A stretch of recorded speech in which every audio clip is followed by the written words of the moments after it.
माननीय विरोधी पक्षनेते आपण मांडा. सभापती महोदय 22-23च्या 3 दिवस चर्चा आहे. रोज आपण 1 तास चर्चा करू. अर्थसंकल्पावर या ठिकाणी बोलण्यासाठी सभापती महोदय मी उभा आहे. सभापती महोदय, एखाद्या राज्याची अर्थव्यवस्था कशी आहे हे पाहण्याचं सर्वात महत्त्वाचं मानक म्हणजे राज्याचं एकूण स्थूल उत्पन्न व सदर उत्पन्नाशी राज्यावर असलेल्या कर्जाचं प्रमाण. यावरून तुमच्या मनावर आहे. जेवढं कमी कर्ज प्रमाण कमी तेवढी अर्थव्यवस्था चांगली. सभापती महोदय, मी या ठिकाणी बोलू नका. सांगू इच्छितो की 2014-15ला जीडीपीशी कर्जाचं प्रमाण 18.17 होतं आणि ज्या वेळेला या ठिकाणी देवेंद्रजींचं सरकार गेलं त्यावेळेला 2019-20ला ते जीडीपीशी कर्जाचं प्रमाण 15.83 वर आलं, म्हणजे कमी करून त्या ठिकाणी दिलं. 2020-21ला 19%, 21-22 17% आणि पुन्हा 22-23ला ही सगळी नावं दिली. 18% त्या ठिकाणी 2 3 कर्जाचं प्रमाण जीडीपीशी 9 10 सभापती महोदय या ठिकाणी 15 झालं. आणि या 16 वरची ही 4 नावं दिली. आणि एकंदर कोण करा तुम्ही त्या आज रोजी मांडलेल्या अर्थसंकल्पामध्ये चालू आहे आता तुमच्या. सदर कर्जाचं प्रमाण सभापती महोदय वाढण्यास त्यात एकही नाव नाही. सुरुवात झालेली आहे. बघा जरा लिस्ट त्याला म्हणून सदर प्रमाण गत 3 अर्थसंकल्पांपासून कर्जाचं प्रमाण परत वाढायला सभापती महोदय सुरू झालेलं. 19-20 मध्ये सुधीर मुनगंटीवार साहेब यांनी जेव्हा अर्थसंकल्प मांडला तेव्हा हे प्रमाण 15.83% एवढं होतं आणि गेल्या 3 वर्षामध्ये सभापती महोदया 18.1% एवढं प्रमाण या ठिकाणी झालेलं आहे. थोडक्यात सभापती महोदय, महाविकास आघाडी सरकार आल्यापासून राज्याची अर्थव्यवस्था परत डबघाईला जाण्यास सभापती महोदय या ठिकाणी सुरुवात झालेली आहे. सभापती महोदया, महसुली जमेच्या टक्केवारीनुसार व्याजाचं प्रदान जे आपण व्याज देतो तेही मी मुद्दाम या ठिकाणी उल्लेख करतोय की सभापती महोदया 2014-15ला जी महसुली जमा व्हायची त्याच्या साधारणतः 13.20% एवढं व्याजाचं प्रदान होतं. 19-20ला 11%वर 20-21 10%, पुन्हा 21-22ला 11.40 आणि 20-22ला पुन्हा 11.49 सभापती महोदय. म्हणजे सभापती महोदय 2022-23 मध्ये हे प्रमाण 11.40 पर्यंत या ठिकाणी वाढल्याचं आपल्याला दिसतं. सभापती महोदय, एकंदर वेतन असेल, निवृत्ती वेतन असेल, व्याजावरील व्याज प्रदान असेल, यावरील भाजपच्या काळामध्ये त्या ठिकाणी घट झाली होती सभापती महोदय. सन 2014-15 मध्ये महसुली जमेशी असणारं व्याजाचं प्रमाण सभापती महोदया 14% एवढं होतं. फडणवीस सरकारच्या काळामध्ये ते 11% खाली आलं. सभापती महोदय, महसुली जमेशी असणारं वेतनाचं प्रमाण, जसं व्याजाचं प्रमाण खाली आलं तसं वेतनाचं प्रमाण सुद्धा 7वा वेतन आयोग असून सुद्धा फडणवीस सरकारच्या काळामध्ये 37%वरनं 34%वर त्या ठिकाणी सभापती महोदय आलं. म्हणजे एकंदरीत वेतन, निवृत्ती वेतन आणि व्याज सभापती महोदया यांचं महसुली जमेशी सन 2014-15 मध्ये असणारं प्रमाण 62% होतं. हेच प्रमाण फडणवीस सरकारच्या काळात 57% पर्यंत खाली आलं. आपल्या रेड बुक मध्ये संदर्भ क्रमांक 15 पेजवर याचा त्या ठिकाणी उल्लेख आहे. हे सर्व आकडे राज्याची अर्थव्यवस्था सुदृढ असणारे आहेत, तसेच वित्तीय शिस्त पाळणारी असल्याचे निदर्शक आहेत. सभापती महोदय, या ठिकाणी महसुली तूट कमी दाखवलेली असली तरी वर्षाअखेरीस महाविकास आघाडीच्या कारभारामध्ये त्यामध्ये मोठी वाढ झाल्याचा इतिहास गेल्या 3 वर्षाचा आपल्याला त्या ठिकाणी पाहायला मिळेल. सभापती महोदया, 2020-21 मध्ये अर्थसंकल्प सादर करत असताना दाखवलेली तूट ही ऍक्च्युअली होती 9,510 कोटी रुपये आणि वर्षाच्या शेवटी प्रत्यक्ष निर्माण झालेली महसुली तूट ही 46,177 कोटी होती. म्हणजे झालेली वाढ 5 पटीत सभापती महोदया होती. 2021-22 ला 10,225 कोटी रुपये एवढी अर्थसंकल्पामध्ये महसुली तूट दाखवली होती, परंतु वर्षाच्या शेवटी प्रत्यक्ष तूट 30,724 कोटी म्हणजे साधारणतः तिप्पट महसुली तूट होती. 22-23 ला 24,453 कोटीची ही रक्कम जरी 2.5 पटीनं पकडली तरी 60,000 कोटीपर्यंत सभापती महोदय ही महसुली तूट सभापती महोदय आहे. सभापती महोदय, म्हणून राजकोषीय तुटीच्या बाबतीतही अर्थसंकल्पीय अंदाज व प्रत्यक्ष वर्ष संपल्यानंतरची आकडेवारी यामध्ये सभापती महोदया मोठी तफावत आहे आणि महाविकास आघाडी राजकीय कोषीय तूट सुद्धा 1,00,000 कोटीच्या वर नेण्याचा विक्रम या ठिकाणी प्रस्थापित करणार आहे. सभापती महोदया, 2020-21 ला अर्थसंकल्प सादर करताना दाखवलेली राजकोषीय तूट ही 54,618 कोटी सभापती महोदया होती, परंतु वर्षाच्या शेवटी प्रत्यक्ष झालेली राजकोषीय तूट ही 87,696 कोटी होती. म्हणजे साधारणतः 33,078 कोटीची सभापती महोदया वाढ होती. 21-22 ला 66,741 कोटी रुपये राजकोषीय तूट अर्थसंकल्प सादर करताना दाखवली होती.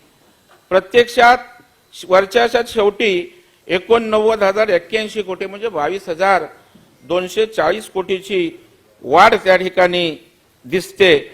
आणि म्हणून गेल्या गत 2 वर्षाचा इतिहास पाहिला तर राजकोषीय तूट 25,000 कोटींनी सभापती महोदय वाढलेली आहे आणि म्हणून ही तूट 1,14,598 कोटीपर्यंत जाईल असे मागील अनुभवावरून या ठिकाणी सभापती महोदय या ठिकाणी सांगता येईल. सभापती महोदय, आज परिस्थिती काय? राजकोषीय तूट 89,081 पर्यंत त्या ठिकाणी वाढलेली आहे. बरे, राजकोषीय तूट होण्याची कारण काय सभापती महोदया? स्टॅम्प ड्युटी मध्ये या ठिकाणी आपण माफी दिली. एकीकडे आपण सांगतो की तूट आहे म्हणून स्टॅम्प ड्युटी मध्ये माफी दिल्यामुळे सभापती महोदया एकट्या मुंबई शहरामध्ये 1,696 कोटी रुपयांच्या महसुलापासून शासनाला त्या ठिकाणी वंचित राहावं लागलं. म्हणजे मुंबई उपनगर जिल्हा ठाणे या जिल्ह्यामधून ही सगळी रक्कम 4,000 कोटी पर्यंत आहे. पायाभूत सुविधांचे प्रकल्प सभापती महोदया वेळेत पूर्ण न झाल्यामुळे साधारणतः 25,000 कोटीच्या प्रकल्पाच्या किमती वाढलेल्या आहेत. त्याचबरोबर एकट्या आरे कारशेडमुळे 5,500 कोटीचा खर्च सभापती महोदया त्या ठिकाणी वाढलेला आहे. अशा प्रकारे मेट्रो 2, मेट्रो 3, मेट्रो 4, मेट्रो 5, 6, 7 इत्यादी प्रकल्प रखडल्यामुळे मोठ्या प्रमाणामध्ये सभापती महोदया या ठिकाणी वाढ झालेली आहे. त्यामुळे सभापती महोदय, सरकारच्या निष्क्रियतेचा फटका जनतेवर त्या ठिकाणी वाढीव कर्जाच्या रूपानं सभापती महोदय या ठिकाणी पडत आहे.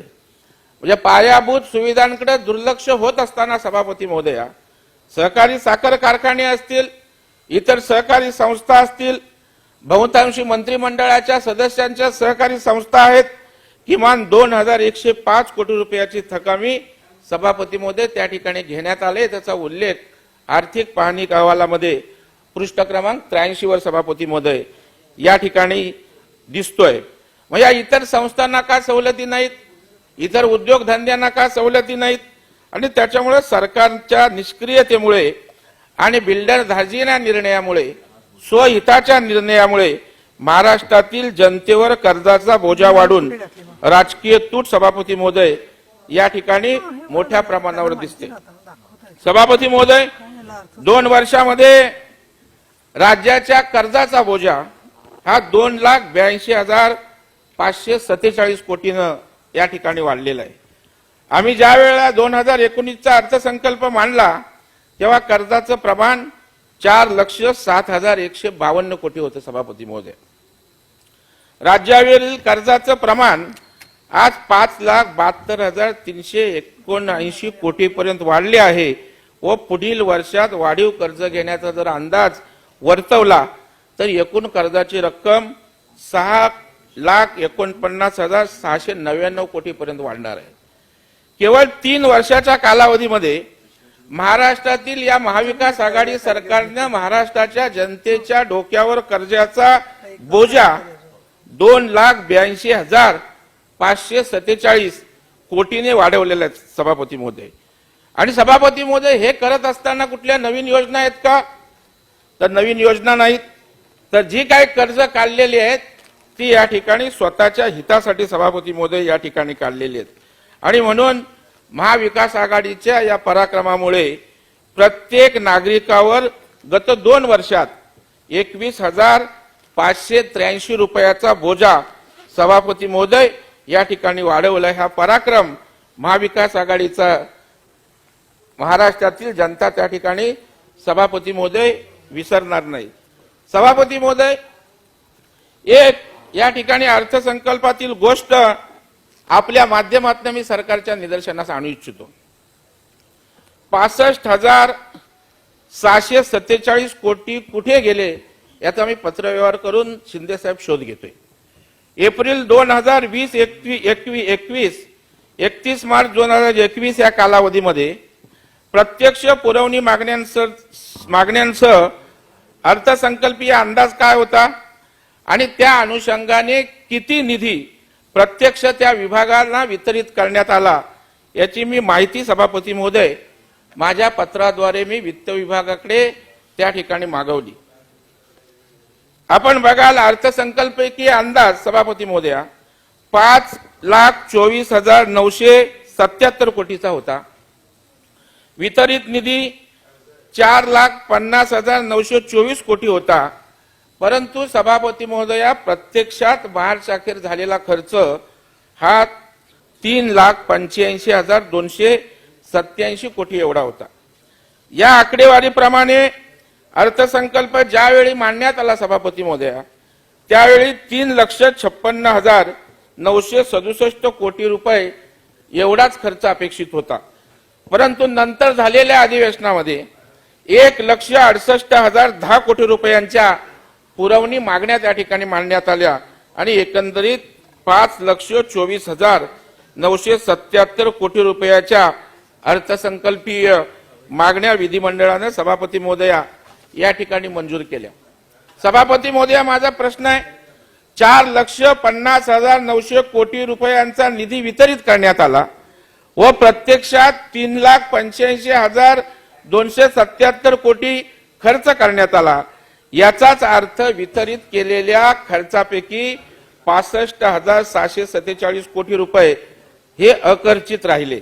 माझा सवाल आहे, मग अखर्चित राहिलेले 65,747 कोटी रुपये कुठे गेले हे या ठिकाणी मंत्री महोदयांनी आपल्या उत्तरामध्ये या ठिकाणी देणं अपेक्षित आहे. आणि सभापती महोदय,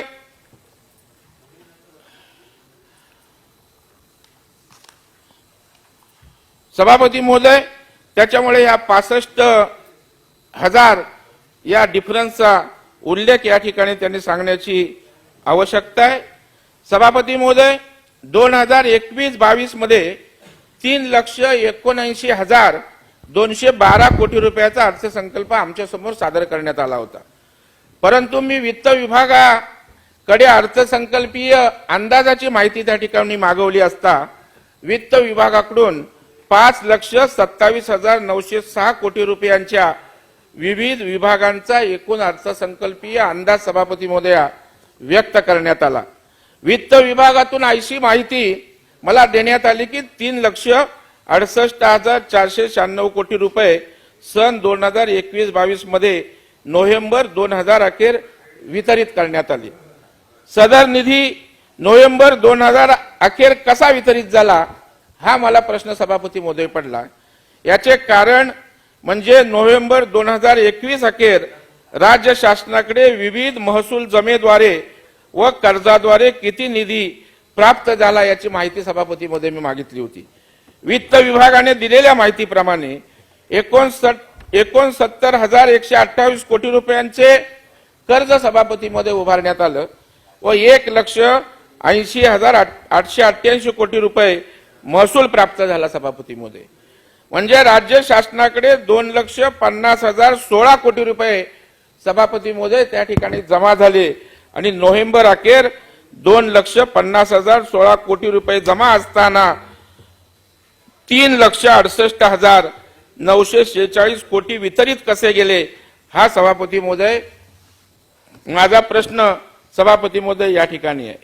सभापती महोदय, किमान समान कार्यक्रमातील एकही घोषणा या सरकारला या ठिकाणी पूर्ण करता आली नाही. मी अगोदरच सांगितल्याप्रमाणे 3,68,946 कोटीचा निधी दाखवण्यात आला. थोडक्यात 1,18,946 कोटी रुपयांचा निधी राज्य शासनाकडे प्राप्त झालेला नसताना वितरित झाल्याचं त्या ठिकाणी दाखवण्यात आले.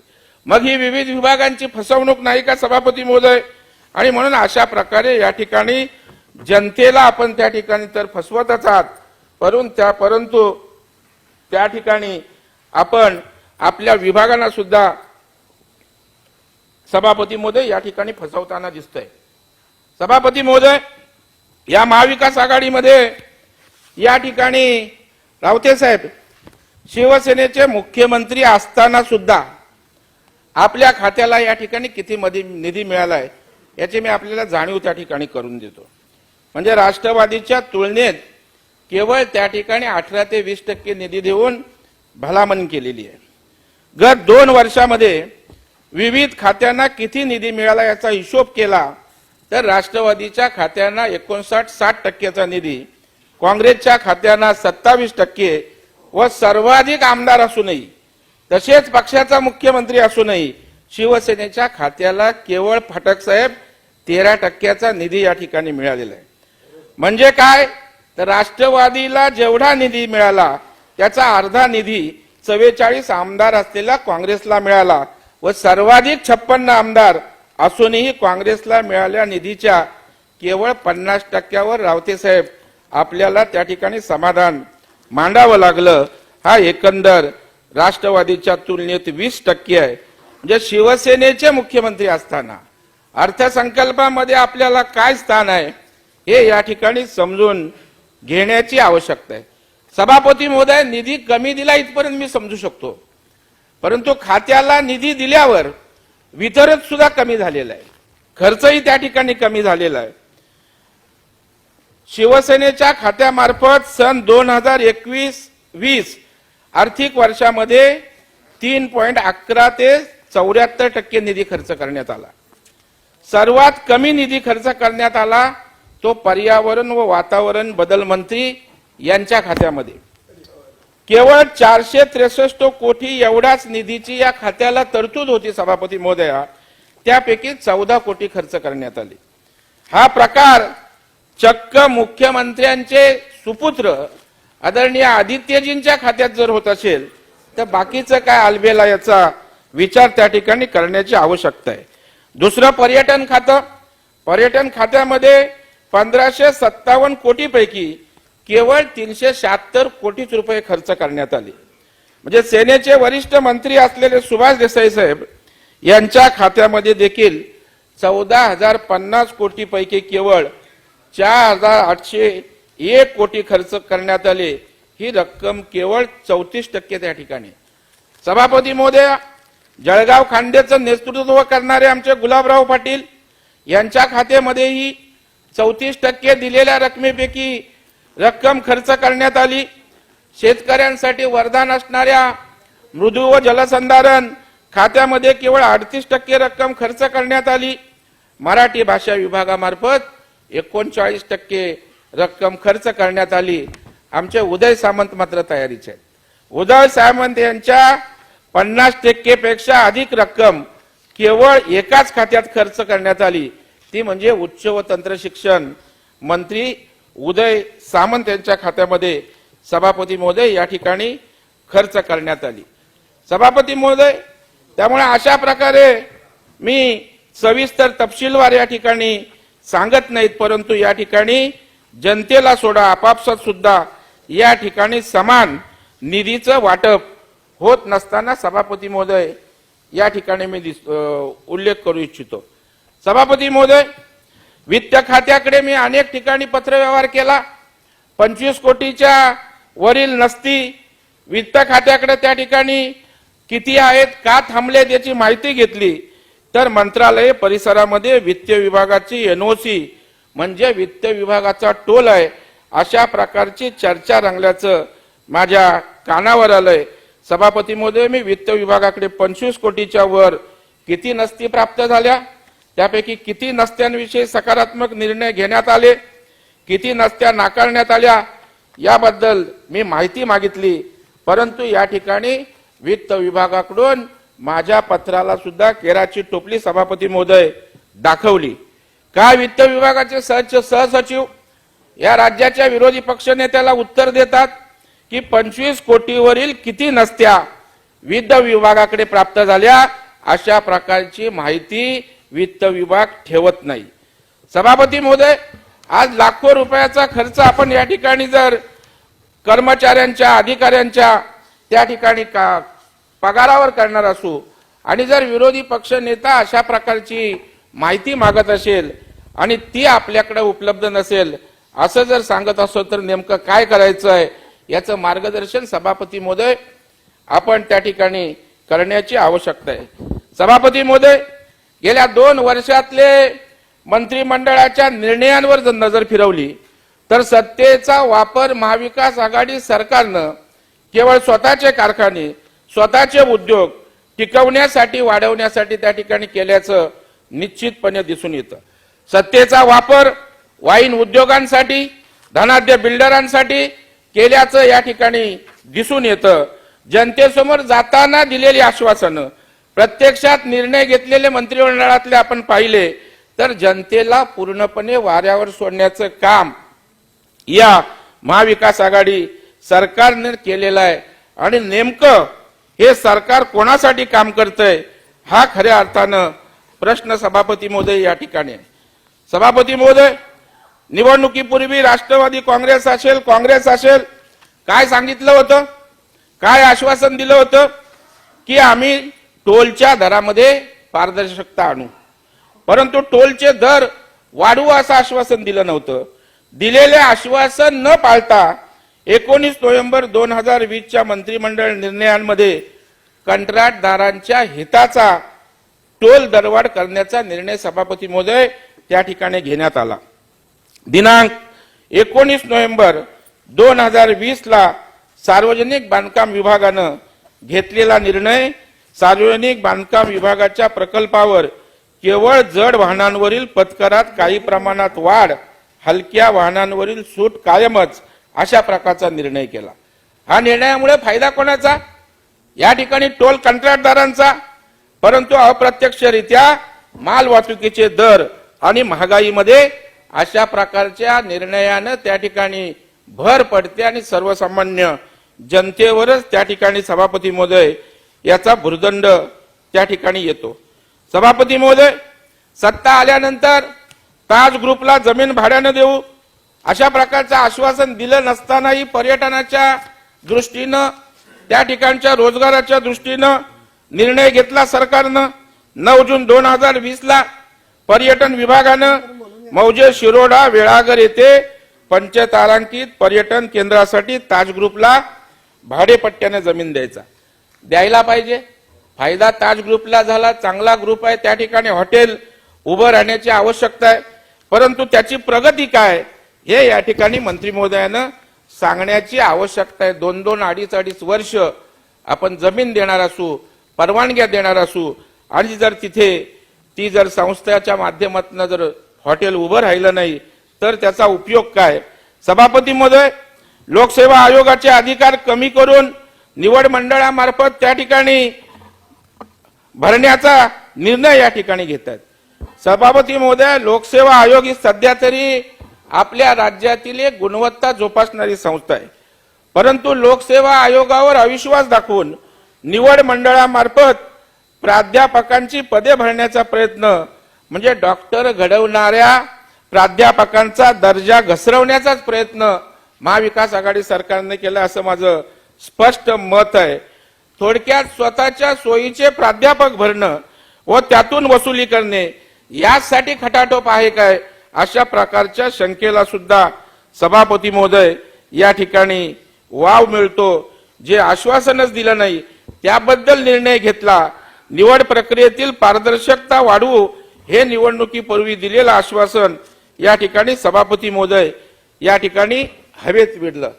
सभापती महोदय उच्च व तंत्र शिक्षण मंत्री या ठिकाणी आहेत. विद्यार्थ्यांना छात्रवृत्ती देण्यात येईल अशा प्रकारचं शिवसेनेनं वचननाम्यामध्ये त्या ठिकाणी सांगितलं होतं. परंतु विद्यार्थ्यांना छात्रवृत्ती देण्याबाबत साधी सुरुवात ही झालेली नाही. सभापती महोदय या सरकारचा तिसरा अर्थसंकल्प आहे. आजपर्यंत विद्यार्थ्यांना छात्रवृत्ती देऊ याबाबत निर्णय घेण्याचं मला त्या ठिकाणी ऐकिवात नाही. परंतु त्याच वेळेस अतिश्रीमंत लोकांच्या स्वयं अर्थसहाय्य विद्यापीठांसाठी मात्र आश्वासन कुठलंही इलेक्शन मध्ये नसताना रेड कार्पेट आपण मंत्री महोदय त्यांच्यासाठी अंथरलेलं आहे. मी आपल्याला दिनांक आपल्या उच्च व तंत्र शिक्षण विभागाचा निर्णय 8 डिसेंबर 2021 चा सांगतो. स्वयं अर्थसहाय्यित विद्यापीठांना इरादा पत्रासाठी मुदतवाढ त्या ठिकाणी देण्याचा निर्णय झाला. निर्णयामुळे फायदा कोणाला सभापती महोदया? शिक्षण सम्राटांचा फायदा सभापती महोदय. जनतेला प्रत्यक्ष काहीच फायदा सभापती महोदय या ठिकाणी नाहीये.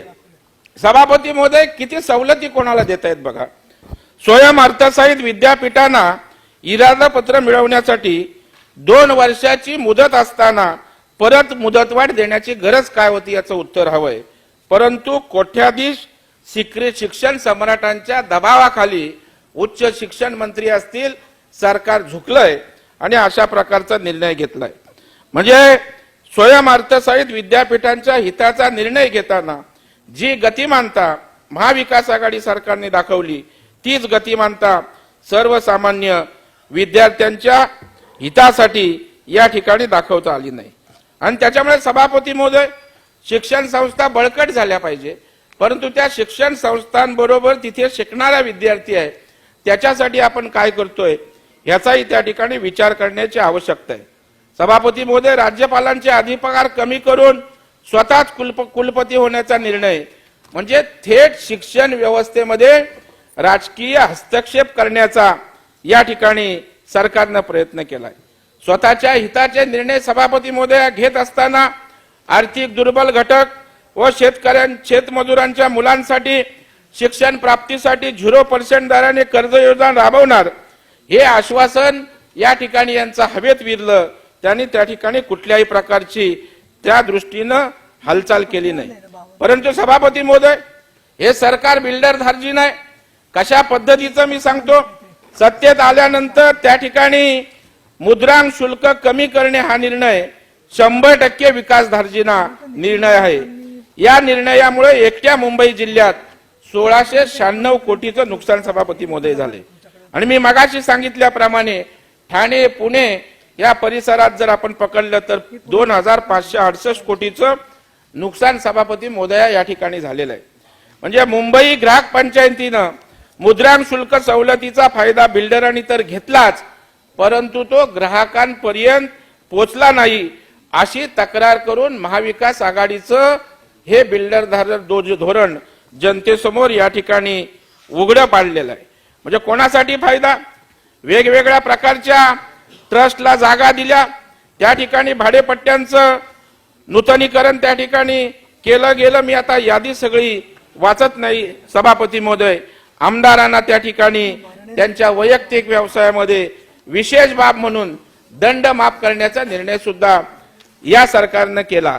ज्याच्यावर वित्त विभागानं अनेक प्रकारची निरीक्षणं अनेक प्रकारचे ताशेरे सभापती महोदय या ठिकाणी ओढले होते. मी केवळ वित्त विभागाचे अभिप्राय सभापती महोदय या ठिकाणी मी आपल्याला त्या ठिकाणी वाचू इच्छितो की उपरोक्त निरीक्षण व प्रस्ताव पाहता अशा विशिष्ट प्रकरणी गुन्हा समापन शुल्क माफ केल्यास भविष्यात त्याचा पूर्वोदाहरण म्हणून वापर केला जाण्याची शक्यता आहे. जर तुम्ही अशा प्रकारचा दंड माफ केलात तर हीच प्रेसिडेंट पडेल आणि सद्यस्थितीत सदर प्रकरण उघडकीस आल्यामुळे प्रथम प्रकरण म्हणता येईल, अन्यथा यापूर्वीची अशी अनेक प्रकरणं असण्याची शक्यता सुद्धा नाकारता येत नाही.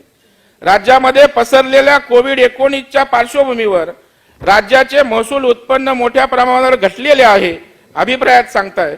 तसेच यासाठीच्या प्रतिबंधक उपाययोजनांसाठी मोठ्या प्रमाणावर निधीचा खर्च होत आहे. त्यातच सदर प्रकरणी दंड माफ केल्यास या मार्गाने प्राप्त होणारा महसूली बुडणार आहे हे ताशेरे आहेत.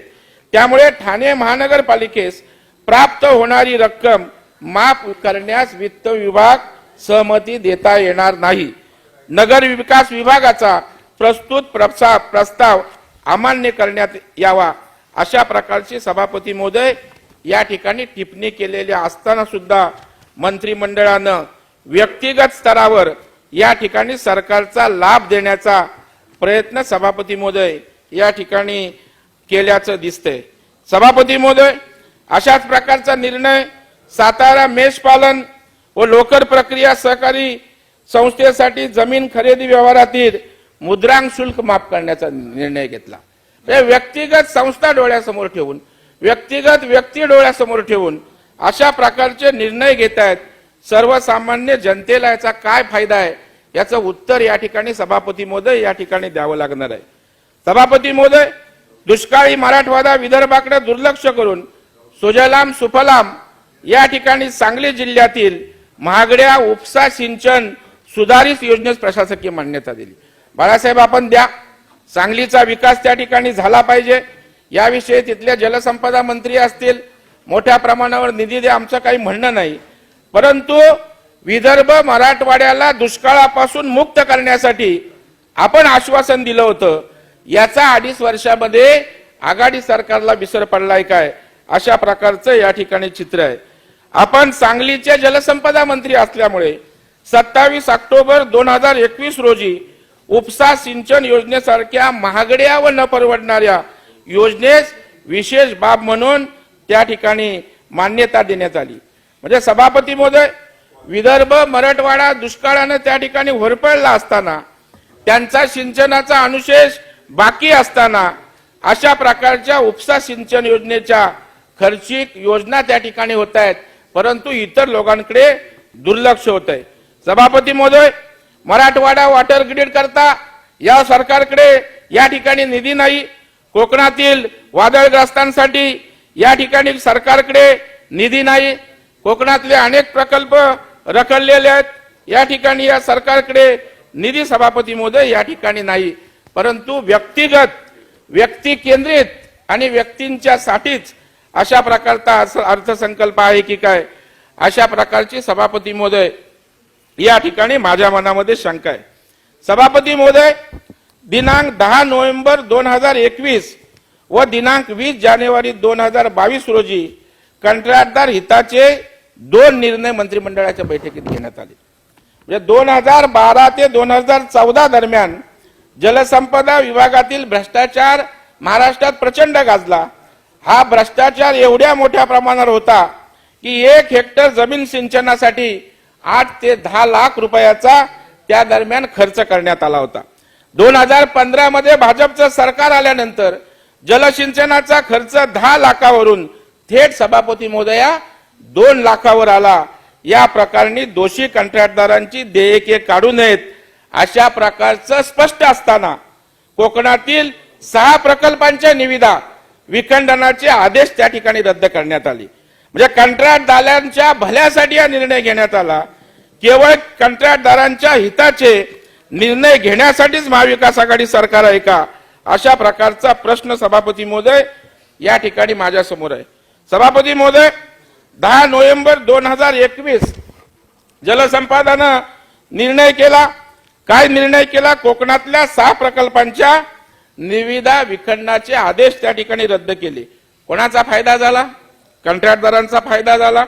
जनतेवर कर रूपाने या ठिकाणी सभापती महोदय बोजा पडणार आहे. 20 जानेवारी 2022 पुन्हा जलसंपदा विभागाने निर्णय घेतला. 12 मान्यता प्राप्त जलसंपदा प्रकल्पाच्या निविदा मर्यादेत वाढ केला. हाही कंत्राटदाराच्या हितासाठी सभापती महोदय या ठिकाणी निर्णय आहे. सभापती महोदय, हीच गतिमानता तुमच्या जाहीरनाम्यामध्ये का दिसली नाही? दिलेल्या आश्वासनांविषयी का दिसली नाही? बेरोजगारांना 6,000 प्रत्येक महिन्याला बेरोजगार भत्ता देऊ म्हणालात. किती भत्ता दिलात बेरोजगारांना? 0% व्याजदराने कर्ज देऊ म्हणालात. किती 0% व्याजदराने कर्ज दिलं? प्रत्येक नागरिकाला आरोग्याचा विमा छत्र देऊ म्हणालात. किती लोकांना त्या ठिकाणी दिलं? कंत्राटी कर्मचाऱ्यांना किमान वेतन प्रतिमाह 21,000 रुपये देण्याचं आपण जाहीरनाम्यात म्हणालात. ठिबक व तुषारसाठी 100% सबसिडी देऊ म्हणालात. कुठे आहे त्याचा उल्लेख?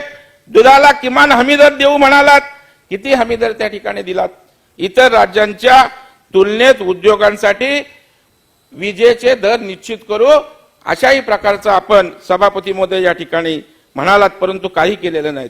विदर्भ, मराठवाडा, उत्तर महाराष्ट्र व कोकण भागात उद्योग यावेत यासाठी स्वतंत्र धोरण आखू असं आपण म्हणालात. ग्रामीण आणि निमशहरी भागातील बेरोजगार पदवीधरांना किमान 100 दिवसाच्या रोजगाराची हमी देऊ म्हणालात. शाळा, महाविद्यालय, रुग्णालय, बसेस व रेल्वे यामध्ये मोफत वायफाय सेवा अशी स्वप्न आपण त्या ठिकाणी दाखवलीत. ज्येष्ठ नागरिकांना 1,500 पेन्शन आपण देऊ. यामधला एकही निर्णय आपल्या मंत्रिमंडळामध्ये सभापती महोदय झाला नाही. या अर्थसंकल्पामध्ये मग नेमकं आपण कोणासाठी आणि काय दिलं? सभापती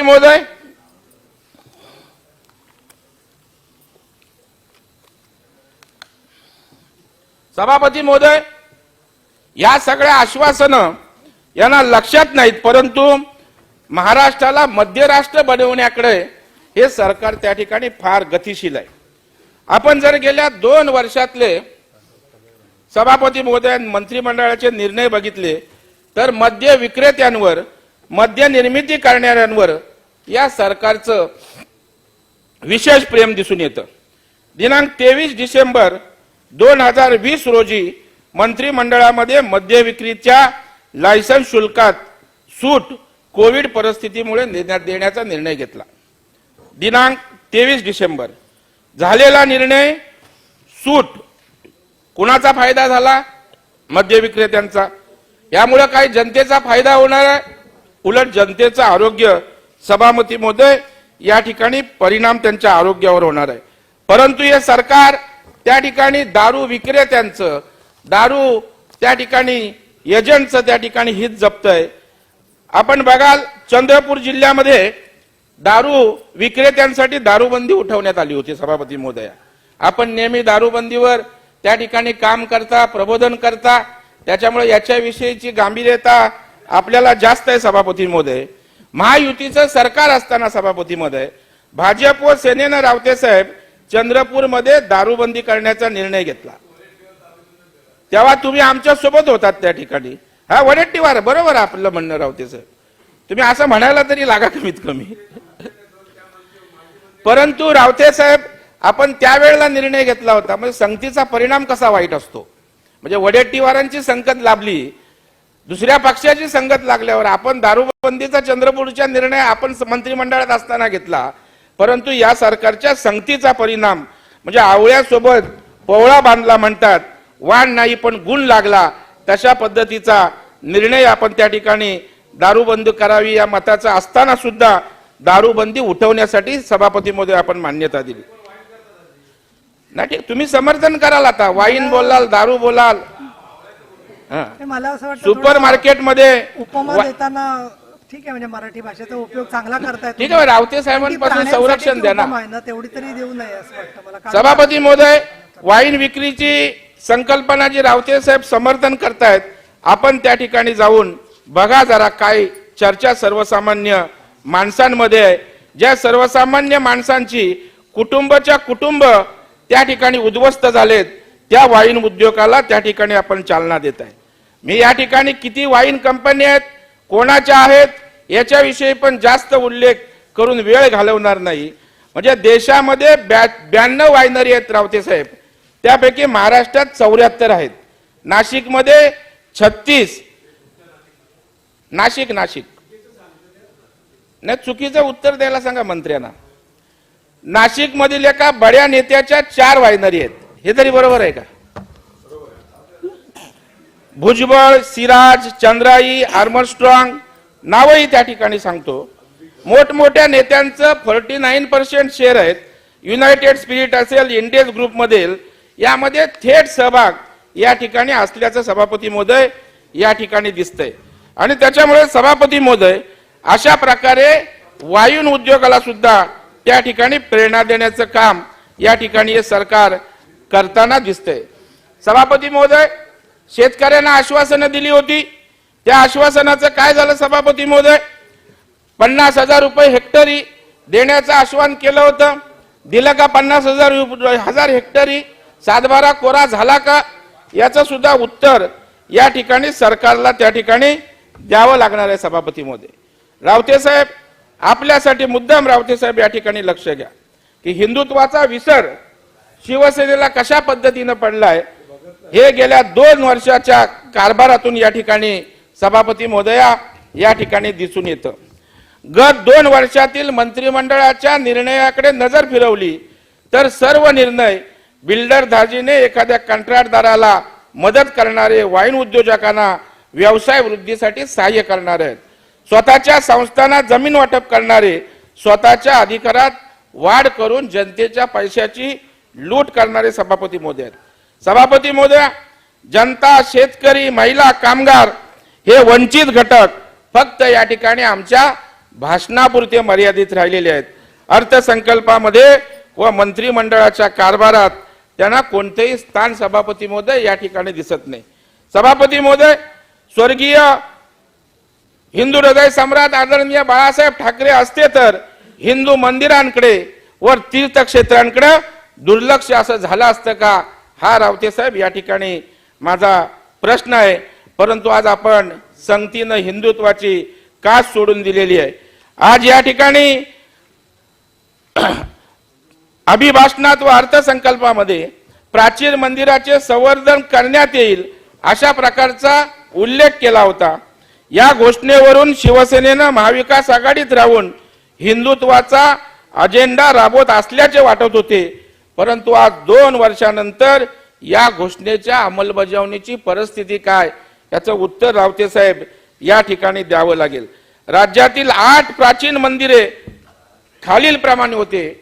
धृतपाडेश्वर राजापूरचं कोकणातलं, कोपेश्वर शिरोळ कोल्हापूरचं, एकविरा जे श्रद्धास्थान आदरणीय बाळासाहेबांचं आपल्या सगळ्यांचं होतं मावळचं, गोदेश्वर सिन्नर, खंडोबा सातारा जिल्हा संभाजीनगर, भगवान पुरुषोत्तम तालुका माजलगाव बीड, आनंदेश्वर दर्यापूर जिल्हा अमरावती, शिवमंदिर मार्कंड चामोशी जिल्हा गडचिरोली, या 8 मंदिरांसाठी 101 कोटी रुपयाची तरतूद करण्यात आली. परंतु आतापर्यंत या सरकारनं 1 नवा रुपया या ठिकाणी यासाठी खर्च केलेला नाही. एवढंच नाही तर सविस्तर प्रकल्प अहवाल हा सुद्धा गेल्या 2 गतवर्षात या सरकारला करणं सभापती महोदय या ठिकाणी जमलं नाही. म्हणजे वाईन उद्योगांसाठी तुम्हाला वेळ आहे, परंतु प्राचीन उद्योग, प्राचीन मंदिरांचं जतन, संवर्धन, परिसर विकास याकडे सरकारला वेळ नाही आणि पैसाही सभापती महोदय नाही. ही पर्यटन मंदिरं का विकसित, ही तीर्थक्षेत्र झाली पाहिजे तर रोजगार मोठ्या प्रमाणावर पर्यटनाच्या माध्यमातून वाढू शकतो. मग फोटोग्राफी असेल, गाईड असेल, लॉजिंग असेल, वाहन उद्योग असेल, रेस्टॉरंट असेल, परिसरातील रिटेल उद्योग वाढत, इतर करमणुकीचे उद्योग वाढत तिथल्या लोकांना रोजगार या ठिकाणी मिळू शकत होता. सभापती महोदय, प्राचीन मंदिरांप्रमाणेच 4 ज्योतिर्लिंग मंदिरांकडे यांचं दुर्लक्ष झालेलं आहे. महाराष्ट्रामध्ये 4 ज्योतिर्लिंग आहेत. महाराष्ट्राचं आराध्य दैवत छत्रपती शिवाजी महाराज प्रत्येक वेळी हरण महादेव घोषणा देऊन मोहिमेवर जायचे सभापती महोदय. परंतु आज महाविकास आघाडीने केलेली घोषणा विसरली आहे. श्री क्षेत्र भीमाशंकर तीर्थक्षेत्र विकास आराखड्यासाठी 30 कोटीची अर्थसंकल्पीय तरतूद करण्यात आली होती. परंतु 1 रुपयाचा निधी अद्याप वितरित त्या ठिकाणी झालेला नाही.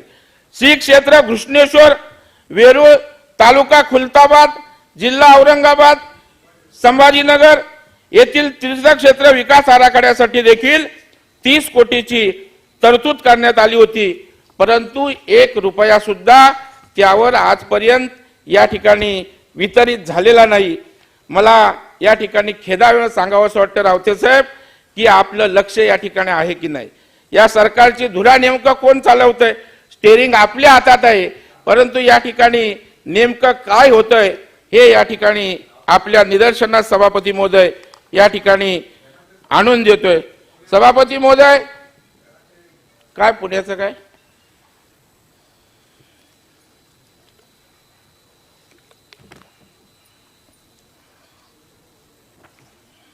सभापती महोदय, किमान समान कार्यक्रमातील एकाही घोषणेची अंमलबजावणी अद्याप या सरकारनं केलेली नाही.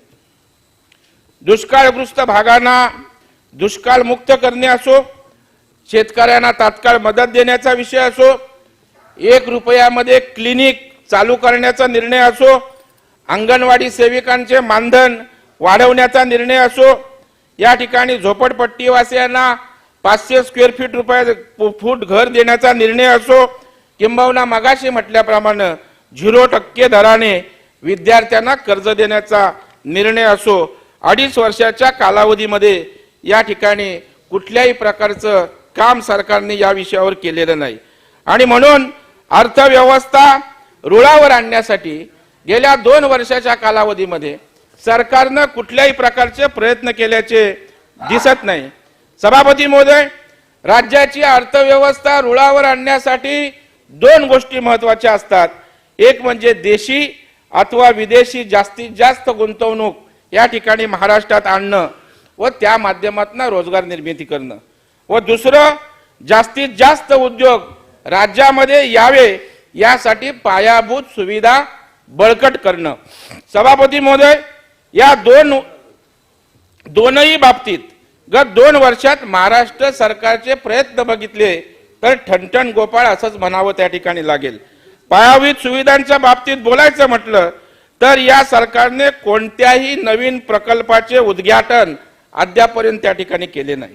जे प्रकल्प सुरू आहेत ते त्या ठिकाणी त्यांची गतीही 2 वर्षात सभापती महोदय त्या ठिकाणी थंडावलेली आहे. आणि म्हणून पायाभूत प्रकल्प पूर्ण करण्यात या सरकारला पूर्णपणे अपयश सभापती महोदय या ठिकाणी आलेलं आहे.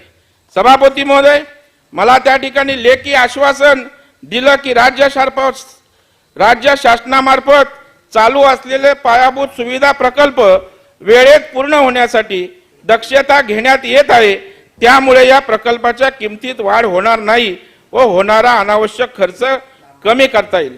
सभापती महोदय, या ठिकाणी मी अनेक प्रकल्प आहेत, म्हणजे माझ्याकडे या ठिकाणी यादी आहे. मेट्रो 2A, मेट्रो 7 हे दोन्ही मार्ग वेळापत्रकाप्रमाणे 2022ला पूर्ण होणार होते, अजूनही सुरू झाले नाहीत. मेट्रो 7, मेट्रो 9 भाईंदरची जागा मिळवण्यात या ठिकाणी सरकारला आजही यश आलेलं नाही, प्रकल्प रखडलाय. मेट्रो 3 कुलाबा वांद्रे सिप्स कारशेडसाठी आरेची निवड केली, पण राजकीय मुद्दा करून कारशेड करण्याचा हट्ट त्या ठिकाणी धरला गेला. आजही प्रश्न सुटला नाही, भवितव्य अधांतरी आहे. प्रकल्पाचा खर्च 10,500 कोटी रुपयांना वाढला आणि 33,000 कोटींवर गेला. न्यायालयीन वाद संपेपर्यंत जवळपास 50,000 कोटीवर या प्रकल्पाची किंमत पोहोचेल. सभापती महोदय, मेट्रो 6 जागाच निवडलेली नाही, त्यामुळे कारशेड कधी होईल हे सांगता येत नाही, हाही प्रकल्प रखडणार. मेट्रो 4 वडाळा घाटकोपर मुलुंड ठाणे कासार वडवली 12 एप्रिल 2018ला 2 कंपन्यांची सभापती महोदय नेमणूक झाली. आता आपण 2022 मध्ये आहोत. 3 वर्षात फक्त 34% स्थापत्य काम सभापती महोदय त्या ठिकाणी झाले. सभापती महोदय, metro 4A Kasar Vadavali Gaimukh 27 November 2018ला मान्यता मिळाली.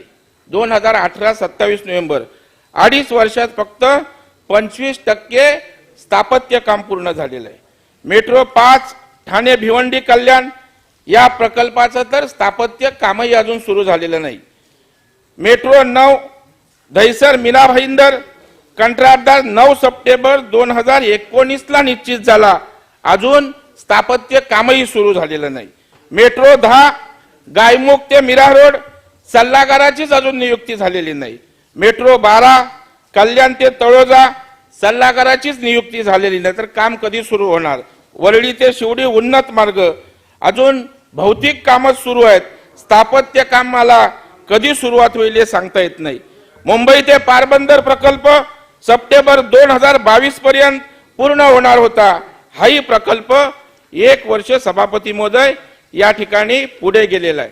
तुम्ही जर अर्थसंकल्पामध्ये जनतेला हमी दिली होती की प्रकल्प वेळेत पूर्ण करू, प्रकल्प खर्च वाढणार नाही याची काळजी घेऊ, परंतु या ठिकाणी नियोजन शून्य कारभारामुळे जनतेवर हजारो कोटी रुपयाचा भुर्दंड सभापती महोदय या ठिकाणी पडताना या ठिकाणी दिसतोय आणि त्याला पूर्णपणे सभापती महोदय या ठिकाणी सरकार जबाबदार आहे. नवी मुंबईचा विमानतळ विकास ही अशाच प्रकारे रखडलाय. 2007 मध्ये सभापती महोदय या विमानतळाला तत्वता मान्यता देण्यात आली, परंतु 2007 ते 14 या कालावधीत साध्या परवानग्याही मिळवल्या त्या ठिकाणी नव्हत्या. माननीय देवेंद्रजींचं सरकार आल्यानंतर पर्यावरण मंत्रालयानं 2017 मध्ये त्या ठिकाणी नाहरकत प्रमाणपत्र दिलं. त्यानंतर स्थानिक नागरिकांनी विरोध केल्यानंतर त्या ठिकाणी समन्वयातनं मार्ग काढण्यात आला आणि 18 फेब्रुवारी 2018 या विमानतळाच्या कामकाजाचं भूमिपूजन करण्यात आलं. त्यानंतर 1.5 वर्ष याच गतीनं काम झालं. 2022 अखेर या प्रकल्पाचं काम पूर्ण होणं अपेक्षित होतं सभापती महोदया, परंतु 20 नंतर कामकाज पूर्णतः संत गतीनं सुरू आहे.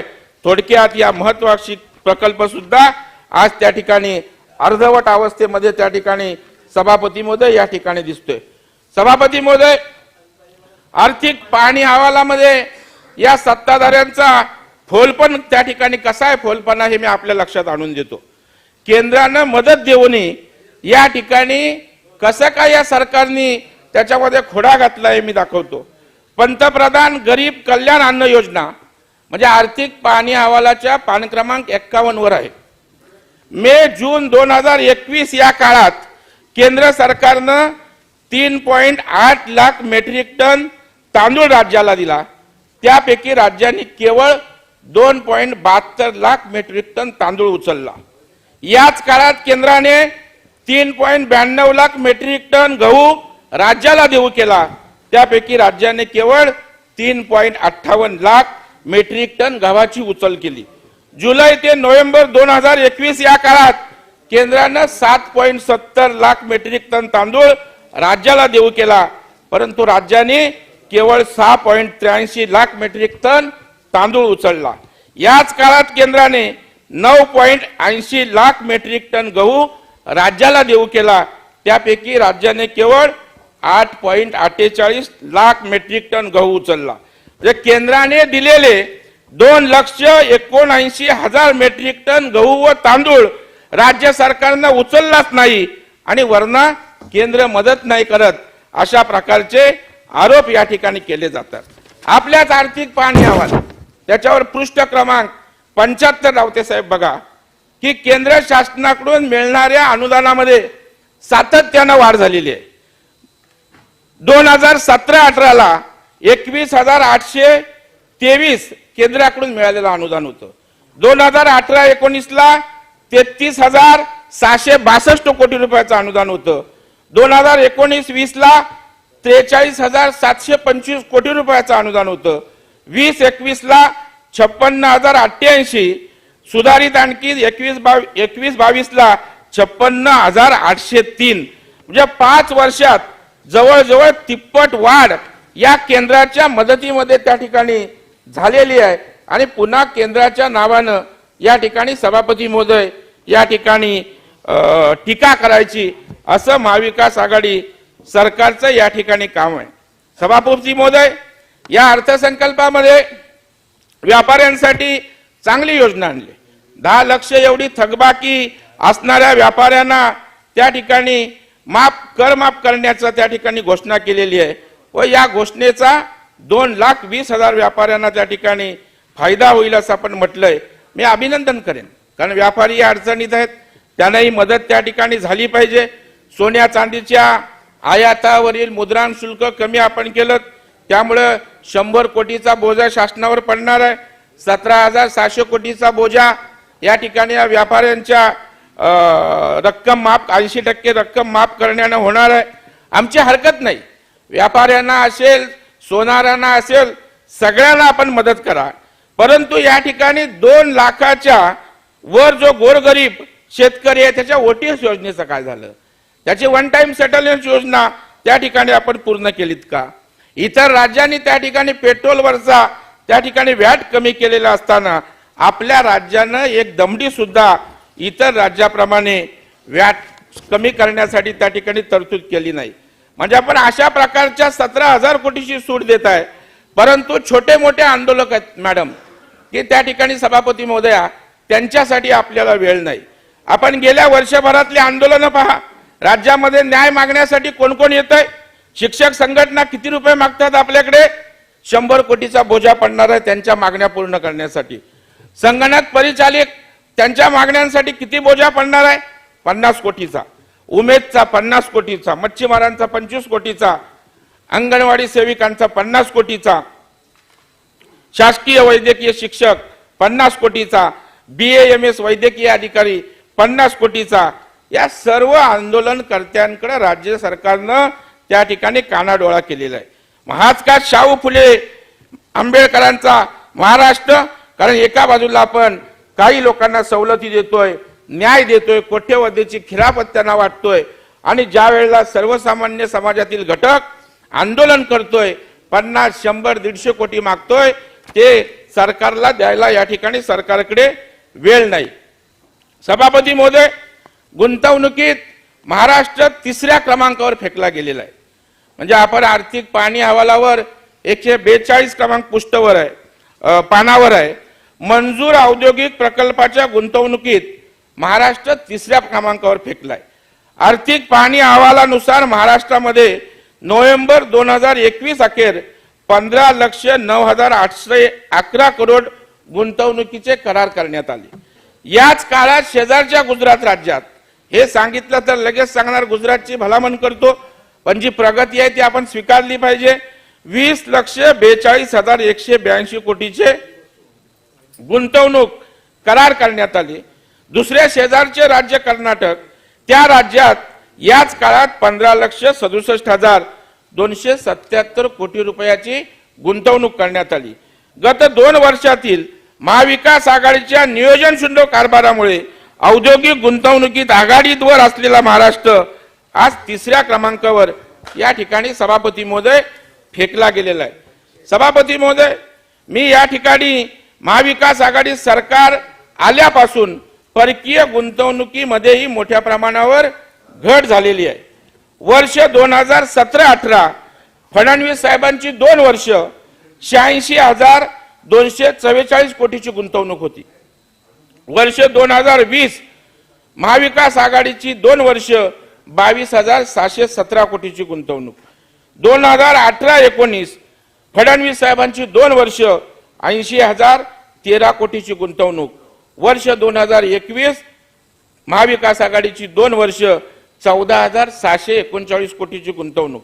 म्हणजे एकूण फडणवीस साहेबांच्या 2 वर्षाच्या कालावधीमध्ये 1,66,257 कोटीची त्या ठिकाणी गुंतवणूक आली, आणि त्या ठिकाणी महाविकास आघाडी 37,256 कोटीवर या ठिकाणी गेली, आणि हे गुंतवणुकीची तुलना केल्यास फक्त 22% एवढी आहे, आणि हे आपल्याच आर्थिक पाहणी अहवालामध्ये या ठिकाणी. सभापती महोदय, अनेक प्रकारचे सामंजस्य करार झाले. कंपनी चालू किती झाल्या, त्यांना जागा अलॉट किती झाल्या, याचाही आकडेवारी या ठिकाणी मी आपल्या समोर देणार आहे. प्रत्यक्षात रोजगार निर्मिती झाली का, हा खऱ्या अर्थानं प्रश्न आहे.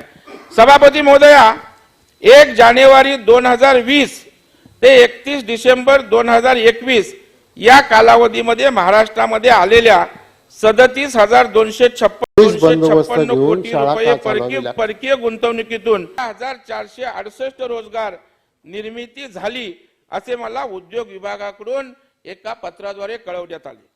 परंतु मी प्रत्यक्षात माहिती घेतली असता गत 2 वर्षात एकाही परकीय गुंतवणूक करणाऱ्या कंपनी मार्फत एक सुद्धा व्यक्तीला रोजगार प्राप्त न झाल्याचं वास्तव त्या ठिकाणी समोर आले.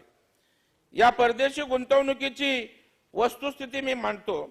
2 वर्षापूर्वी सभापती महोदया सामंजस्य करार झालेल्या हेंगली असेल, इसांबल लॉजिस्टिक असेल, इस्टेक असेल या 3 कंपन्यांच्या बाबतीत बोलायचं म्हटलं तर अद्यापर्यंत त्यांच्या बाबत निर्णय न घेता त्यांना होल्ड ठेवलंय, म्हणजे निर्णयच घेतला नाही. आता होल्डवर का ठेवलंय हा प्रश्न त्या ठिकाणी विचारण्याची आवश्यकता आहे. की कंपनी येते, निर्णय घेत नाही, निर्णय घेतला असेल तर रोजगार मिळेल, पण कुठला व्यवहार व्हायचा थांबलाय, का होल्डवर ठेवलंय हे काय कळायला त्या ठिकाणी सभापती महोदय मार्ग नाही.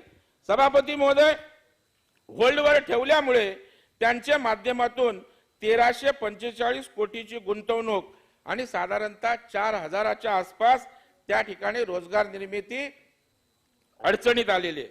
मी आपल्याला विदेशी गुंतवणूक 1 जानेवारी 2020 31 डिसेंबर 2020 ची स्थिती या ठिकाणी सांगतो.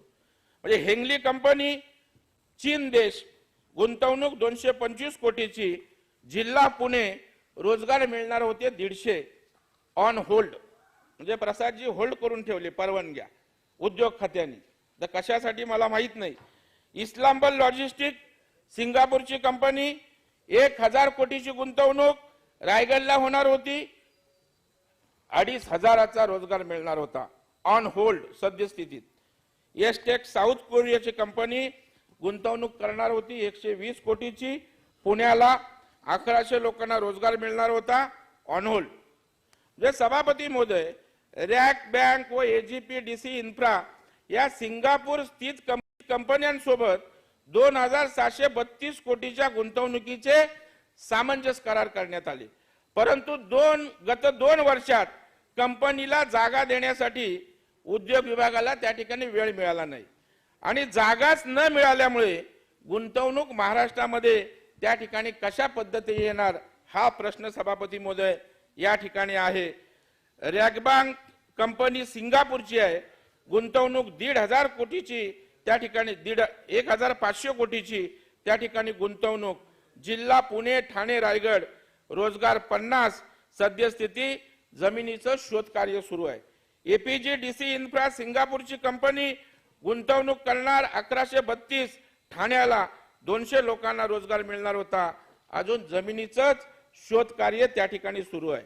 मंत्रा डेटा सेंटर या स्पेनच्या कंपनी सोबत सभापती महोदय 1,103 कोटी गुंतवणुकीबाबत सामंजस्य करार करण्यात आला होता. परंतु या 2 वर्षामध्ये साधं जमीन संपादन या ठिकाणी करता आली नाही. त्याच्यामुळे प्रत्यक्ष गुंतवणूक येणार कशी सभापती महोदया?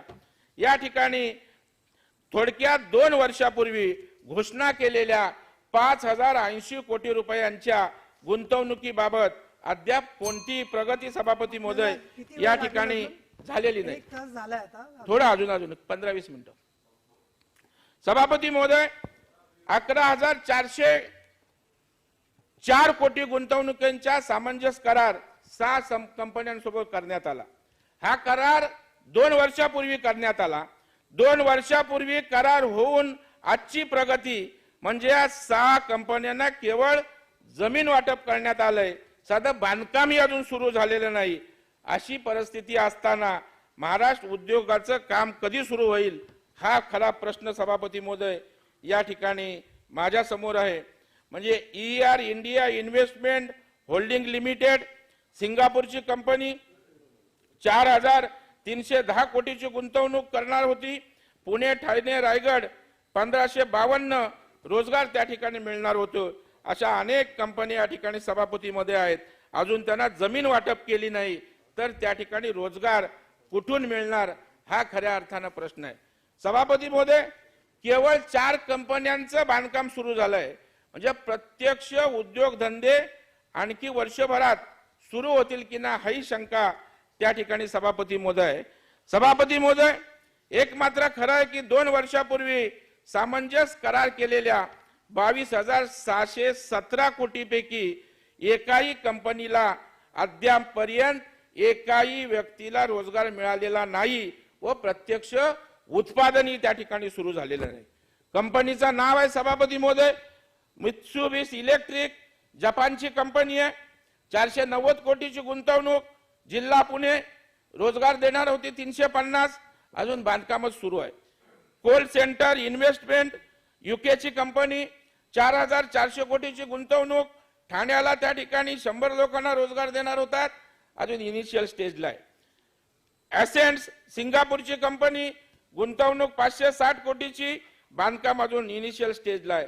NLMK रशियाची कंपनी, तशाच पद्धतीची परिस्थिती आहे सभापती महोदय या ठिकाणी आहे. त्यामुळे सभापती महोदय 2021 या पूर्ण कॅलेंडर वर्षात केवळ 14,639 कोटीच्या गुंतवणुकीचे सामंजस्य कंपनीचे करार करण्यात आले. यापैकी केवळ मित्सुबिशी बिल्डिंग या कंपनीचं बांधकाम त्या ठिकाणी सुरू आहे. इतर कंपन्यांना अजून जागाही त्या ठिकाणी मिळालेली नाही. थोडक्यात 14,439 कोटी रुपयांपैकी 1 रुपयाचीही गुंतवणूक महाराष्ट्रामध्ये आज मितीला आलेली नाही व त्यातना एकालाही सिंगल रोजगार त्या ठिकाणी उपलब्ध झालेला नाही. आणि त्याच्यामुळे विदेशी गुंतवणुकीबद्दल बोलायचं म्हटलं सभापती महोदय तर 2020-21 या दोनही वर्षात सामंजस्य करार केलेल्या 34,256 कोटी रकमेतून महाराष्ट्राला आजपर्यंत एकाही व्यक्तीला त्या ठिकाणी रोजगार मिळालेला नाही. सभापती महोदय या ठिकाणी मी कंपन्यांची नावं सभापती महोदय या ठिकाणी सांगितली. सभापती महोदय या सरकारनं जाहिराती खूप केल्या. मुख्यमंत्री महोदयांनी मॅग्नेटिक महाराष्ट्र 2च्या माध्यमातून 1,12,939 कोटी रुपयांची विदेश गुंतवणूक राज्यात झाल्याची घोषणा केली होती. प्रत्यक्षात परिस्थिती सभापती महोदय जी आर्थिक पाहणी अहवालातून माझ्या समोर आली ती मांडतोय. आर्थिक पाहणी अहवालामध्ये डिसेंबर 2021 पर्यंत 15,260 कोटीचे 25 सामंजस्य करार तसेच 5,051 कोटीची 12 सामंजस्य करार करण्यात आले. पृष्ठ क्रमांक 142. थोडक्यात घोषणा 1,12,939 कोटी रुपयांची झाली. प्रत्यक्षात 20,000 कोटीचे सामंजस्य करार या ठिकाणी सभापती महोदय या ठिकाणी करण्यात आले. त्याच्यामुळे सभापती महोदय बोलाचीच कली बोळाचाच भात अशा प्रकारची या सरकारची गत झालेली आहे. सभापती महोदय गत 2 वर्षी अर्थसंकल्पामध्ये या ठिकाणी रोजगार निर्मितीबाबत सरकारने नियोजित केलेलं कामकाज सांगण्यासाठी चक्क 2 पृष्ठ वापरण्यात आलेत व महाराष्ट्र शिकाऊ उमेदवारीची घोषणा सभापती मध्ये करण्यात आली आहे. या योजनेच्या सुलभ पण प्रभावी जलद परंतु पारदर्शक अंमलबजावणीसाठी सनियंत्रणासाठी नवीन संकेतस्थळ तयार करण्यात येईल असंही सभापती मध्ये सांगण्यात आलं. या योजनेकरता आगामी 5 वर्षासाठी रुपये 6,000 कोटी इतका अंदाजित खर्च आहे अशी भव्य घोषणाही करण्यात आली. ही योजना 15 ऑगस्ट 2020 पासून सुरू करण्यात येईल हेही पुढे नमूद करण्यात आलं. वस्तुस्थिती काय सभापती महोदया, काय केलं नेमकं सरकारनं? सभागृहाला आणि महाराष्ट्रातील बेरोजगारांना मी सांगू इच्छितो की हे सरकार केवळ पोकळ घोषणा देणारं सरकार आहे. या सरकारला बेरोजगारांसाठी काही करायचं नाही, केवळ घोषणा करून डोळ्यात धूळ फेकायची आहे. 6 मार्च 2020 ला अर्थमंत्र्यांनी घोषणा केली. रीतसर योजना काय असणार आहे याचं वर्णन त्यांच्या भाषणात मोठ्या प्रमाणावर झालं. पण आजपर्यंत 18 फेब्रुवारी 2022 पर्यंत या योजनेचं मंत्री महोदय संकेतस्थळही अद्यापर्यंत निर्माण झालेलं नाही. योजनेची अंमलबजावणी तर फार दूरची गोष्ट सभापती महोदय. कशासाठी जनतेच्या या ठिकाणी डोळ्यामध्ये धुळपेक आपण त्या ठिकाणी करताय. विमानतळाचा विकास गत अधिवेशनामध्ये खाली घोषणा करण्यात आली अशा प्रकारची कोल्हापूर, रत्नागिरी, अकोला, अमरावती या जिल्ह्यात सुरू असलेल्या विमानतळ विकासासाठी निधी उपलब्ध करून देण्यात येईल। शिवाय सोलापूर व पुणे येथे नवीन विमानतळ उभारण्यात येईल। त्याकरता 2020-21 मध्ये 78 कोटी इतका नियतव्यय प्रस्तावित आहे। वस्तुस्थिती काय सभापती महोदय? कोल्हापूर, रत्नागिरी, सोलापूर, पुणे विमानतळासाठी भूसंपादनाची कार्यवाही पूर्ण झालेली नाही। अकोल्याचा जो फिजिबिलिटी रिपोर्ट असतो, व्यवहार्यता अभ्यास अहवाल, तोही अद्याप या ठिकाणी आलेला नाही सभापतीमध्ये हे सोडा, ज्यांचं नाव घेऊन या ठिकाणी आपण मतांसाठी वापर करतो त्या महात्मा गांधीजींच्या संदर्भातील घोषणेला पण यांनी त्या ठिकाणी विसर झालेला आहे। सभापती महोदय, राष्ट्रपिता महात्मा गांधी यांची 150वी जयंती असल्याने गत अधिवेशनामध्ये घोषणा करण्यात आली की राष्ट्रपिता महात्मा गांधींचे विचार व तत्वे यांचा प्रचार व प्रसार करण्याकरता विविध कार्यक्रम राबवण्यात येत आहेत। मुंबईतील राष्ट्रपिता महात्मा गांधींच्या वास्तव्याने पावन झालेल्या मणिभवन या वास्तू व संग्रहालयाचे नूतनीकरण करण्याचा मानस आहे। त्याकरिता सन 2021-20 या आर्थिक वर्षामध्ये 25 कोटी इतका नियतव्यय प्रस्तावित आहे। काय वस्तुस्थिती? महात्मा गांधींचं नाव वापरून 60 वर्ष काँग्रेसनं भारतात राज्य केलं।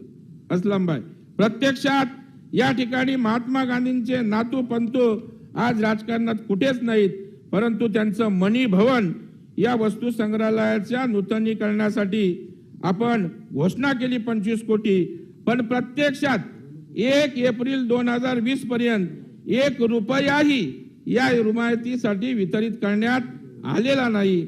ज्या गांधीजींच्या नावाने मत मागता त्यांना तरी त्या ठिकाणी कमीत कमी विसरू नका। सभापती महोदय, गत 2 वर्षापूर्वी अर्थसंकल्पीय अधिवेशनामध्ये छत्रपती शिवाजी महाराज संग्रहालयाकरता घोषणा करण्यात आली होती। सातारा येथील शिवाजी संग्रहालयास ₹12 कोटी उपलब्ध करण्याचं प्रस्तावित आहे। वस्तुस्थिती यासाठी अजून 1 रुपयाचा निधी दिलेला नाही। छत्रपती शिवाजी महाराज यांच्या स्मारकाचा गत 2 वर्षात पूर्णतः विसर या सरकारला पडलेला दिसतोय। या अर्थसंकल्पामध्ये 1 रुपयाची तरतूद सरकारनं या ठिकाणी केलेली नाही। त्याचप्रमाणे भारतरत्न डॉक्टर बाबासाहेब आंबेडकर यांचं इंदू मिल येथील स्मारकाचंही काम अद्याप त्या ठिकाणी रखडलेलं आहे। अर्थसंकल्पामध्ये या संदर्भात कुठल्याही प्रकारचा उल्लेख नाही। कर्नाटक मधील मराठी शाळांना बॉर्डरवरच्या 10 कोटी देण्याची घोषणा ती कागदावर राहिली। मंत्री महोदय, आपण त्या ठिकाणी जाहीर केलेलं आपल्याला मी धन्यवादही त्या ठिकाणी दिले होते।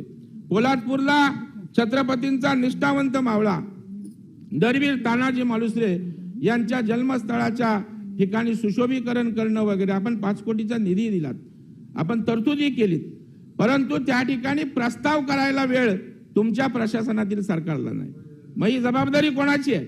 सभापती महोदय, तुम्ही अर्थसंकल्पामध्ये घोषणा करणार 5 कोटीची आणि प्रत्यक्षात तिथे कृती होणार नसेल तर तुमच्या या ठिकाणच्या घोषणेचा अर्थ काय?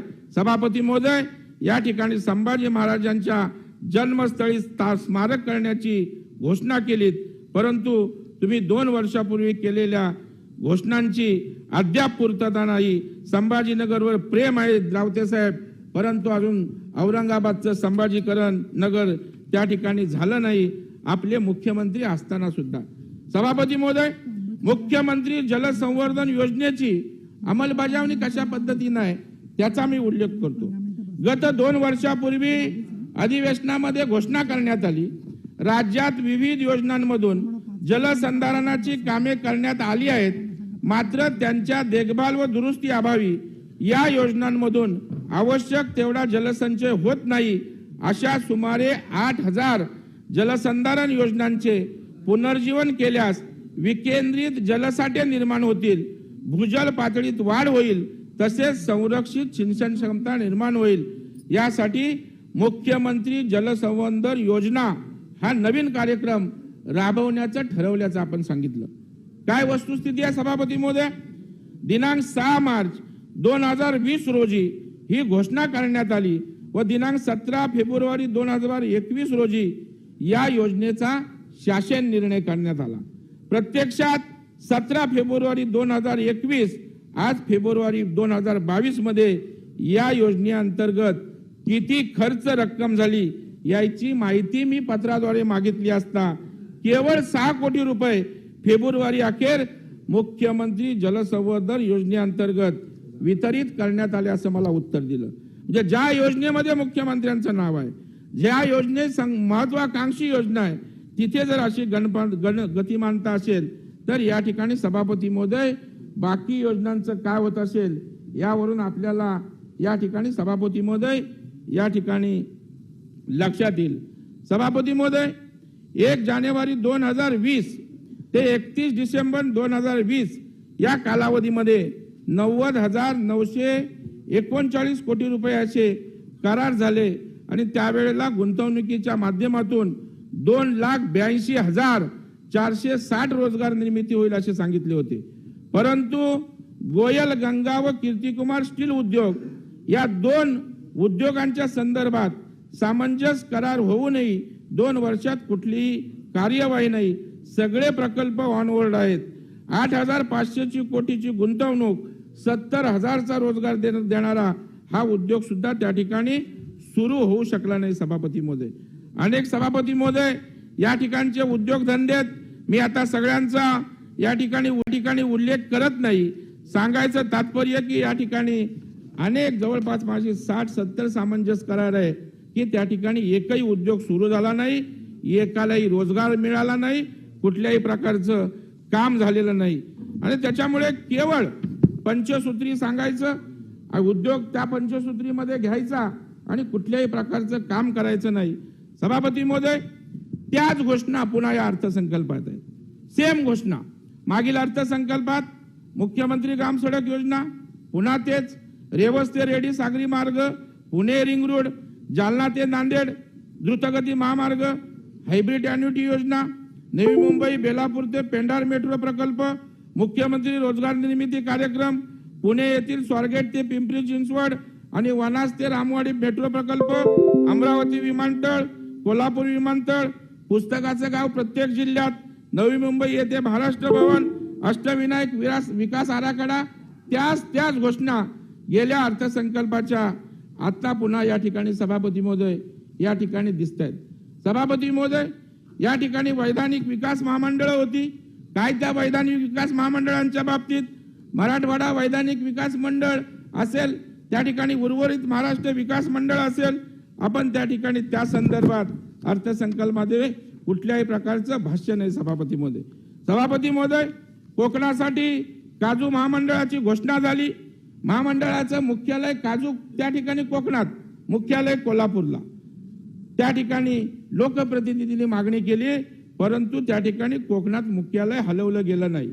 फळ प्रक्रिया उद्योगासाठी मागणी आहे, मत्स्यशेतीला दर्जा द्या आम्ही म्हणतोय, कोकणसाठी विशेष पॅकेज द्या आम्ही म्हणतोय, परंतु या ठिकाणी मराठवाडा, विदर्भ, खानदेश, कोकण या भागाला अर्थसंकल्पामध्ये कुठल्याही प्रकारचं स्थान सभापती महोदय या ठिकाणी मिळालं नाही। कोकणासाठी सभापती महोदय गेल्या वेळेला 15 कोटी रुपयाचा निधी त्या ठिकाणी दिला काळजी प्रक्रियाला, एक नवी दमडी खर्च त्या ठिकाणी सभापती महोदय झाली नाही। आज सभापती महोदय कोकणामध्ये पर्यटन असेल, मत्स्योद्योग असेल, या ठिकाणी त्याला चालना देण्याची आवश्यकता आहे। मला या ठिकाणी आपल्या माध्यमातून मागणी करायची आहे की कोकणसाठी मंत्री महोदय 5,000 कोटीचं पॅकेज या ठिकाणी द्यावं, कारण या ठिकाणी पर्यटनाला स्कोप आहे। हॉटेल उद्योग असतील, रेस्टॉरंट असेल, किरकोळ विक्रेते असतील, वाहतूक उद्योग असतील, इतर मनोरंजन उद्योग असतील, या ठिकाणी कोकणाला त्या ठिकाणी रोजगार उपलब्ध करण्याला हे पर्यटन फार या ठिकाणी स्थान देऊ शकतं। मी महाबळेश्वर ते दापोली अशा प्रकारचा 2 पर्यटन स्थळांना जोडणारा एक समुद्र किनारा आणि दुसरा थंड हवेचं ठिकाण अशा प्रकारचे रस्त्याची मागणी करत अनेक दिवस पत्रव्यवहार केला, परंतु या ठिकाणी कुठल्याही प्रकारचा त्या ठिकाणी रिस्पॉन्स नाही। महाबळेश्वरला येणारा पर्यटक पोलादपूर मार्गे दापोली हरणे बंदरावर जाऊ शकतो, बंदराकडे येणारा पर्यटक महाबळेश्वरला जाऊ शकतो, परंतु अशा प्रकारचा विचार करायला या ठिकाणी सरकारला वेळ नाही। सभापती महोदय, मत्स्य व्यवसायाकरता अतिरिक्त निधी देण्याची आवश्यकता आहे. मत्स्य उत्पादनामुळे महत्वाचं परकीय चलन पण या ठिकाणी मिळेल, रोजगार निर्मिती पण होईल. सभापती महोदय, मत्स्य व्यावसायिकांसाठी, पर्यटन उद्योगासाठी, आंबा काजू प्रक्रिया उद्योगासाठी व पायाभूत सुविधांच्या निर्मितीसाठी किमान 5,000 कोटीचं पॅकेज कोकणसाठी द्यावं, अशा प्रकारची मागणी या चर्चेच्या माध्यमातून सभापती महोदया या ठिकाणी मी करतोय. सभापती महोदय, शेवटचे 2 मुद्दे. अर्थसंकल्पात सभापती महोदय आपण महिलांसाठी सुद्धा सातत्यानं अत्यंत काम करत असता. अंगणवाडी सेविकांसाठी या अर्थसंकल्पामध्ये तरतूद नाही. शासकीय रुग्णालयातील नर्सेसचे प्रश्न सोडवले नाहीत. अशा सेविकांच्या मागण्या आजही प्रलंबित आहेत. बचत गटातील महिलांचा सहभाग वाढावा यासाठी कुठल्याही प्रकारची तरतूद नाही. कोविड काळात विधवा महिलांसाठी तुम्ही पंडिता रमाबाई स्मृती शताब्दी महिला उद्योजक योजना सुरू केली. मागच्या वर्षी तुम्ही अशीच एक मिशन वात्सल्य नावाची योजना सुरू केली होती. मिशन वात्सल्यमध्ये एवढा गोंधळ आहे की अनेक जिल्ह्यात समित्याही अजून त्या ठिकाणी नाहीत. ठराविक संस्थांना 2-2, 3-3 जिल्ह्याची कामं दिलेत. सोलापूर जिल्ह्यात एकही विधवा महिला नाही असा तुमचा सरकारी अहवाल सांगतो. मग आता ज्या योजना तुम्ही सुरू केल्यात त्यांच्यावर जनतेने कसा विश्वास ठेवायला? सारथीला 250 कोटीची घोषणा अर्थसंकल्पात आहे. किमान 1,000 कोटी रुपयाची मागणी असताना सारथीला शेवटचं पक्षनेते महोदय, एकच झालं, संपलं. आपला जो मुद्दा आहे ना यांचा, झालं शेवटचं. स्वतः सोलापूरची मी पण माहिती घेत असते. सोलापूरमध्ये एकही विधवा महिला नाही असा अहवाल आहे, असं सन्माननीय विरोधी पक्षनेते म्हणालेले आहेत.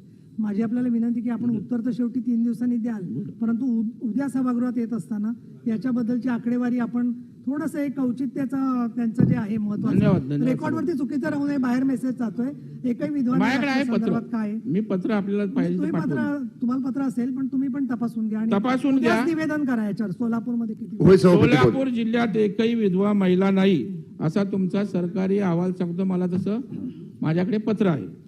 सभापती महोदय, महाज्योतीला आपण 159 कोटी दिले, पण महाज्योतीचं काम पूर्णपणे ठप्प आहे.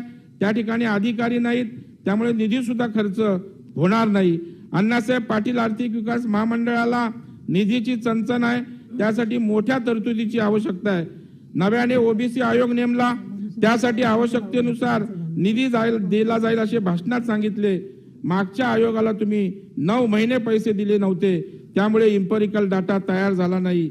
याही आयोगाची तुम्ही तीच गत करणार असाल तर ओबीसी आरक्षणाचं काय होईल? 500 कोटीची तरतूद त्या ठिकाणी करायला काय हरकत आहे? आदिवासी समाजालाही अशाच प्रकारच्या भूलथापा मारल्या गेल्या. खावटीची अजून या ठिकाणी मदत मिळालेली नाही. सभापती महोदय, विकासाची पंचसूत्र केवळ कागदावरच, प्रत्यक्षात भ्रष्टाचाराची पंचमहाद्वारे कशी उघडलेली त्याकडे मी सरकारचं लक्ष वेधतो. आणि या ठिकाणी मी माझं त्या ठिकाणी भाषण संपवतो. यापूर्वी अर्थसंकल्पामध्ये वेगवेगळ्या घोषणा करण्यात आल्या, परंतु प्रत्यक्ष अंमलबजावणी करताना भ्रष्टाचाराची पंचमहाद्वारे कशी उघडतील अशा पद्धतीने राज्यकारभार करण्यात आला. सत्तेचा वापर स्वतःच्या संस्थांसाठी, सहकारी साखर कारखान्यांसाठी हजारो कोटी रुपयाची थकामी, विहंगसाठी शेकडो कोटीचा दंडमाफ, सत्तेचा वापर बिल्डरांसाठी, मुद्रांक शुल्कामध्ये सवलत, वाईन वापर उद्योगासाठी सवलत, सत्तेचा वापर काळ्या यादीतील कंत्राटदारांची देयका काढण्यासाठी, अभय योजना म्हणजे वाटाघाटीद्वारे स्वतःचे किशन गरम करण्याचा प्रयत्न सभापती महोदय आहे.